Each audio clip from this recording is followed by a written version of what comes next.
In the core of a modest community in Griffin, Georgia, the existence of a promising young fellow named Stephen Andrew Freeman went off in a heartbreaking and strange direction. His story is one of dreams broke, flexibility tried, and the persevering through human soul. Stephen was a dearest individual from his local area, known for his charm and unflinching assurance. However, underneath the outer layer of his apparently normal life, a significant test looked for him. Stephen's process was set apart by versatility and the unfaltering quest for his fantasies as life gave him difficulties and hindrances. He confronted them with boldness and a strong soul. The occasions in Stephen's day-to-day existence prompted a defining moment that would shape his future in unbelievable ways. His story is a demonstration of the human limit with regards to strength and change. This is the tale of Stephen Andrew Freeman, a young fellow who dealt with difficulty directly and arose as a motivation to people around him. Stephen Andrew Freeman was brought into the world on the 1st of January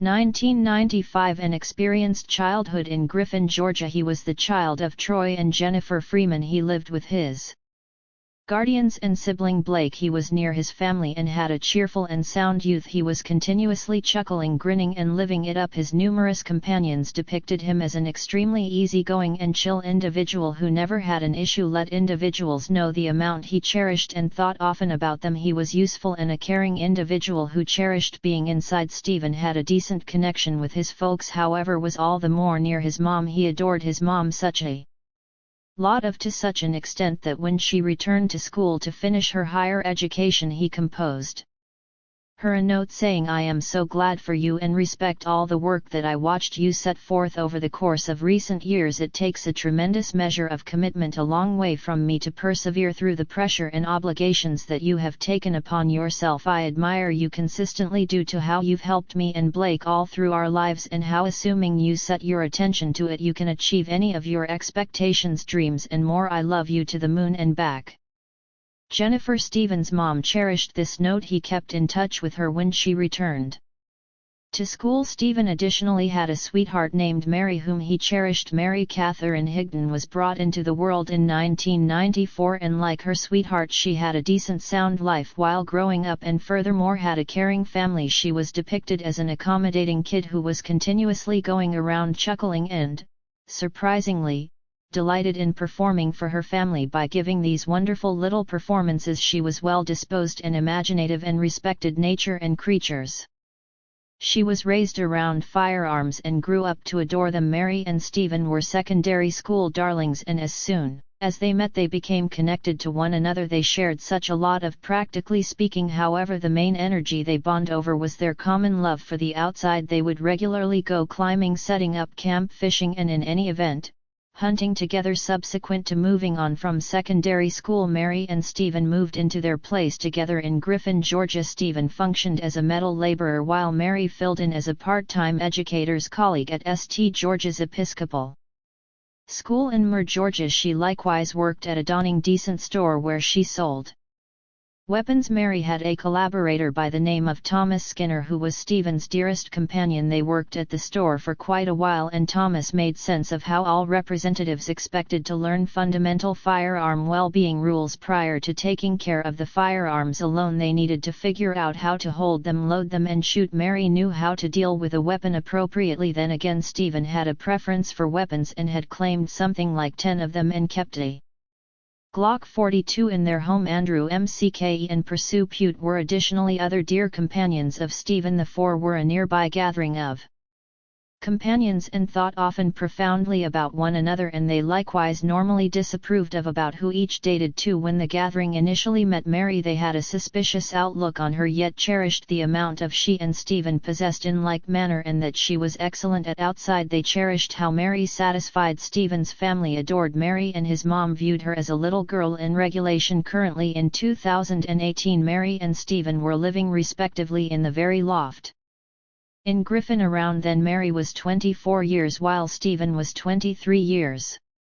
old. During this time they had dated on and off for quite some time. The evening of August 1st, Mary settled on a decision to 911, which brought a ton of contention about the genuineness of the call. Certain individuals felt that the call sounded extremely created and arranged, while others accepted that Mary sounded genuinely terrified and stunned simultaneously. Anyway, it didn't make any difference assuming that it was arranged or genuine. What was significant were the words that were recorded.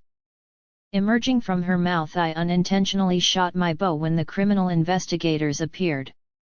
Yet again at the scene, their body camera recorded the recording of Mary's lead inside the home. She was exceptionally personal, crying, extremely frightened, and nobody could chill her off at all. She was kneeling down, arguing for somebody to help him, and when she was told to get away from the body, she declined to move and continued to cry again and again, "I can't lose him, I can't lose him." This video was very bantered, probably as certain individuals accepted that her direct was created and arranged.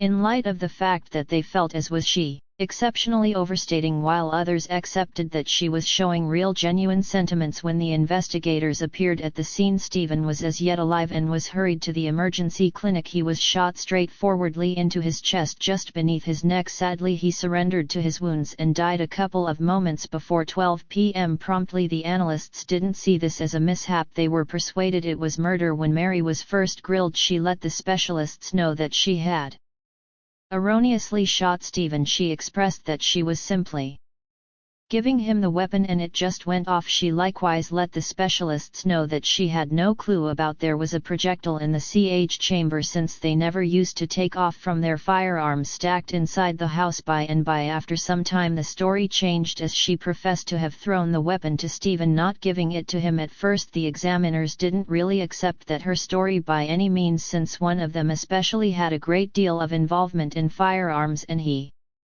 definitely realized that one can't simply throw or hand over a weapon and have it haphazardly go off. He knew it was incomprehensible that way one expected to pull the trigger for it to go off. She likewise would have needed to straightforwardly guide it at him for the slug to hit him where it did. The proof at that crime location additionally showed this had been a homicide. The criminal investigators knew that some sort of conflict happened among Mary and Stephen before the shooting, since there was food tossed wherever around the house, and they likewise smelled liquor on Mary's breath, which might at any point suggest that there was a battle, and perhaps she could have been drinking out of dissatisfaction. After the underlying cross-examination, the criminal investigators got Mary to confess, to plunk down and converse with them without her legal counselor, and have the situation recorded on tape. As the scrutinizing went on, they started squeezing her. They were yelling and shouting at her, illuminating her that they didn't really accept that her story, requesting her to come clean with them. They involved this as a methodology to drive her to come clean, which worked.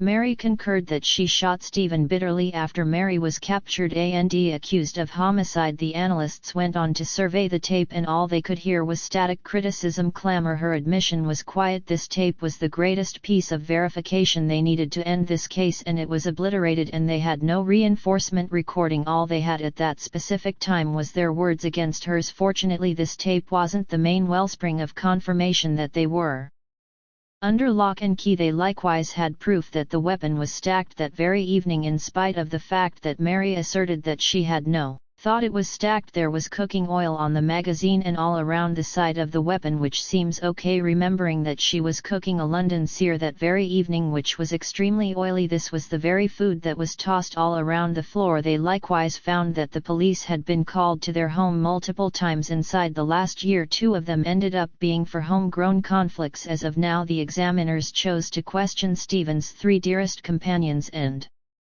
every one of them were firm about Mary deliberately shooting him. They depicted Stephen and Mary's relationship to be exceptionally harmful. They guaranteed that Mary was possessive, desirous, obnoxiously oppressive, and deranged. They likewise guaranteed that Mary and Stephen were continually battling and yelling at one another. At whatever point Stephen would take off from the house, Mary would over and over explode his telephone with instant messages and calls to where he'd simply obstruct her. A colleague was additionally addressed, and he guaranteed that he was in the vehicle with Stephen en route to a task, and she called him multiple times before they were even to land to their most memorable position of the day. Stephen's companions guaranteed that he was terrified of Mary since she had previously threatened to use a firearm out on him 3 to multiple times. They referenced that he never revealed her to the specialists on the grounds that around then he cherished her and he didn't believe she should cause problems. By in July 2018, Stephen was in the long run prepared to leave Mary. He wanted to move out and pass on to an alternate area and not illuminate her that he was migrating, since he was scared of her response in the event that she figured out on July 30, 2 days before Stephen was shot. The two traded sweet instant messages which read, "Great morning, wonderful, remember," to which Mary answered, "Thank you, have an extraordinary day," to which Stephen answered, "You also, love you." This was the way their relationship was for quite a while, really blistering and cold. The following day both of them got into a battle which made Stephen take off from and remain at a companion's home. He told his companion he was essentially running from Satan the next day is at the point when Mary made a London brawl as an expression of remorse for the battle they had and was trusting Stephen would turn up for supper, eat the pleasant feast together, work things out and move along as they had consistently done. Regardless, he never appeared at home this time round, which upset Mary, particularly when asked this by the police. She guaranteed she was basically enraged on the grounds that she had arranged this decent dinner and he neglected to get back and appreciate it with